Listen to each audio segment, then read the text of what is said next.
দর্শক, একটা ঘটনা খুব আলোচিত হচ্ছে, সেটি হচ্ছে যে নতুন তিনজন যে উপদেষ্টা শপথ নিয়েছেন, এরপরে দেখা গেছে যে বঙ্গভবনে যেখানে তারা শপথ নিচ্ছিলেন তার পেছনে বঙ্গবন্ধুর ছবি ছিল। সেই ছবিকে কেন্দ্র করে কিছু সমন্বয়ক ফেসবুকে পোস্ট দিয়েছেন, তারা এর বিরোধিতা করেছেন। বঙ্গভবনে যে নতুন করে ছবি দেখা গেছে তা না, এর আগেও কিন্তু দেখা গেছে। আর বঙ্গভবনে ছবিটা, বঙ্গবন্ধুর যে ছবিটা রয়েছে সেটি থাকা না থাকা কিন্তু আসলে একটা আইনের ব্যাপার এবং সংবিধানের ব্যাপার। বঙ্গবন্ধুর ছবি থাকাটা, বঙ্গবন্ধুর ছবি যে বিভিন্ন সরকারি অফিসে থাকবে সেটি একটি আইন আছে, যে আইনটি গত সরকার করেছিল। সেই আইনটি না পাল্টে তার ছবি যে সেখান থেকে খুলে ফেলা হয়েছে, এটি খুব সমালোচনার জন্ম দিয়েছে।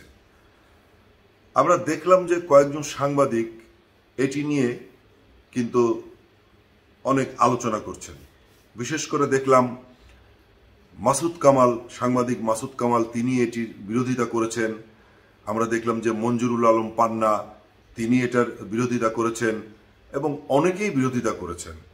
বঙ্গবন্ধুর এই ছবিটা যদি আইন করে যদি সরানো হয় তাহলে কোনো কথা নেই, কিন্তু এই যে ছবিটা মাহফুজ আলম গিয়ে সরিয়েছেন, তিনি যে সমালোচনার জন্ম দিলেন এবং তিনি অনেকে বলছেন যে সরকারকে বিপাকে ফেলছেন তিনি, এবং এটি হতে পারে রাষ্ট্রদ্রোহিতার একটি কাজ, অনেকেই বলছেন।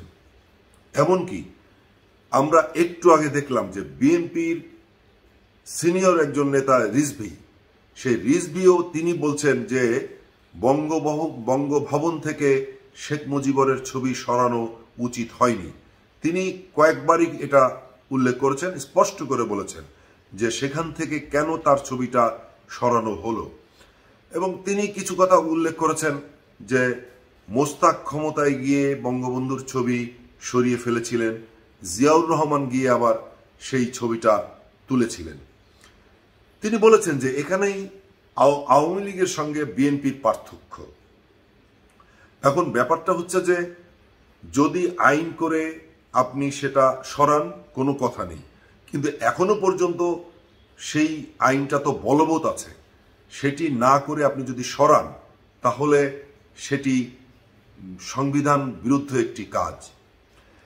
আরেকটি বিষয় যে সবাই বলছেন যে সংবিধান, সবাই না, বিশেষ করে ছাত্রদের পক্ষ থেকে বা অন্য আরেকটি অংশের পক্ষ থেকে বলা হয়েছে এই সংবিধান একেবারে বাদ দিতে হবে। আপনি যখন সংবিধান বাদ দেবেন, যখন নতুন সংবিধান আসবে, সেই সংবিধানে যা থাকবে সেটিই হবে, কিন্তু এখনো পর্যন্ত এই সংবিধানটাই তো বলবৎ আছে।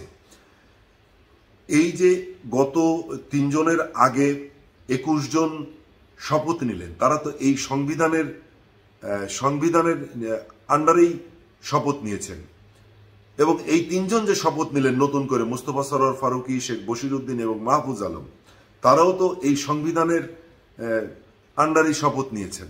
তাহলে এখনো পর্যন্ত আপনারা সংবিধান মেনে চলছেন, আইনত আপনারা কিন্তু এখনো সংবিধান মেনে চলছেন, এবং সংবিধান মতে বঙ্গবন্ধুর ছবি সেখানে থাকাটা আইনসম্মত।